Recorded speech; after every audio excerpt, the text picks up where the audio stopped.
What up is Dane. In this video I'm going to be telling you the science behind fat gain. So how do we get fat? Let's get straight into the video. Okay, so first of all, let me clear off some terminology. I want to talk about fat oxidation, which basically means burning off the fat, and then the fat storage, and that speaks for itself. Okay, so let me tell you about fat, protein and carbohydrates. Let's start off with fats, right? So first of all, when you take in dietary fat, so you eat dietary fat, that gets stored in the fat storage, right? The fat oxidation is not increased, meaning say you eat a piece of or peanut butter, you eat peanut butter that's dietary fat, all of that gets stored in a fat storage and none of it is really oxidized. Okay, so carbohydrates and no carbohydrates do not make you fat directly, and eating carbs before night do not make you fat either. However, this is how you get fat with carbohydrates, right? First of all, you need to understand that by eating more carbohydrates, you burn off more carbohydrates and you burn less fat. Now, carbohydrates do make you fat, like indirectly, meaning it inhibits fat oxidation. This is why I said more carbs, you burn more carbs, however, you burn less fat. And by me saying you burn less fat, that means less fat oxidation is occurring. So all the fat you're actually eating is being stored as that fat.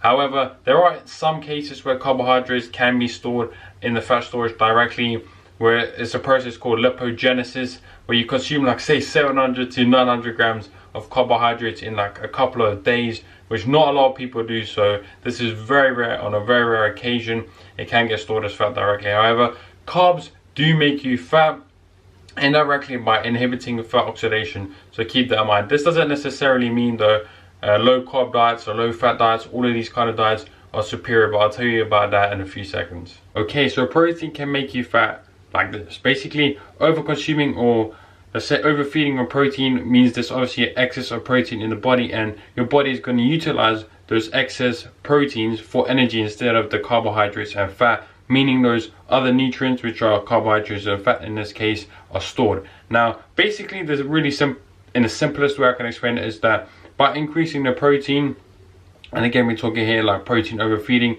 your body's just going to utilize this protein, so it will increase protein oxidation, and then it will inhibit the oxidation of carbohydrates and fats, meaning the fat that you've eaten in your diet is actually being stored directly as fat. So protein does make you fat, however, again, not directly, it just inhibits oxidation of the fat and carbohydrates.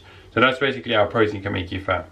Okay, to simplify all of this, the excess dietary fat that you take in your diet is directly stored as fat. Unlike the carbohydrates and proteins, the excess carbohydrates increases carbohydrate oxidation, impairing fat oxidation. The same goes for protein.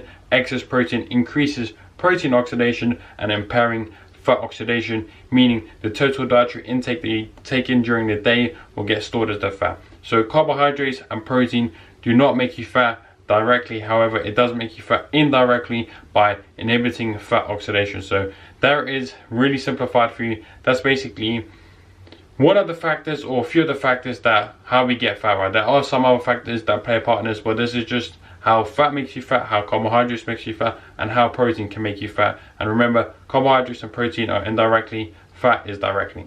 Okay, I know someone's probably going to ask this question, so is a low carb diet the best diet that you can follow, like a ketogenic diet? So a lot of people think this diet is a magical diet, however, it's just like any other diet. Basically, it's not, because just by eating lower carbohydrates, your fat intake is obviously going to be increased, and remember, fat directly gets stored as fat, right? So the more fat you're burning, that means you're still going to consume a higher fat intake, meaning the fat is being stored anyway regardless. So it all comes down to the caloric intake at the end of the day. Like I say in every single fat loss video that I make, is the caloric intake that does matter. It's not really about low carb, high carb, Atkins, paleo. This shit doesn't really matter at the end of the day. It's all about the calorie intake. Okay, so that's the end of the video, man.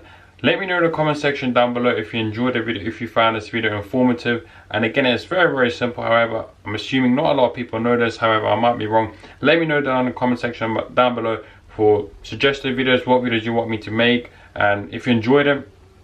And subscribe to the channel for 3 videos a day, man. Too much already brought to you right here.